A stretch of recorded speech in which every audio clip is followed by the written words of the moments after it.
Não avisa que nós também introduzir BTW na 24. Raad van Advisa sugeri e parte em não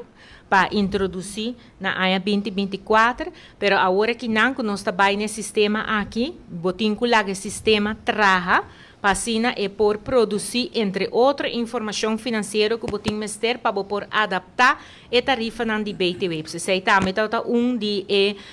crítica com a bindilante que o BTW o percentagem está muito alto e pensei agora que não botim que o sistema aqui começa a trabalhar e agora não para por fazer a adaptação. Também pensa 2 anos botim 1 ano e meio 2 anos botim que o sistema aqui trabalha. Então bota agora não botim suficiente tempo para por ter bom vista e também para o departamento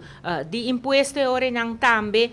por mostrar que não por vai deal com o qual o sistema de BTW que está vindo depois. Pois pensei agora que não maneira mais bisa nós não alaga e trabalho vai perder e tampouco tempo vai perder, porque nós tursa nota de outra de 2013 acaba a IMF está aconselhar Aruba para vai oferecer sistema de BTW nós atrás budget e agora que não nós está seguir nós está maneira bisa fazer afwaking, pero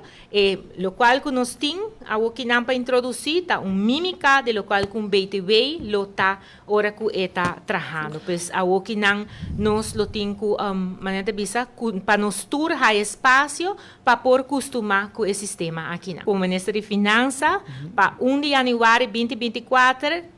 BTW não está guardo introduzir. Lo qual me está pensando agora que não 1 de julho 2023 nós está começar com o qual que está bebendo na fronteira, nós está larga esse sistema aqui drive para 1 ano e meio 2 anos para agora não nós portem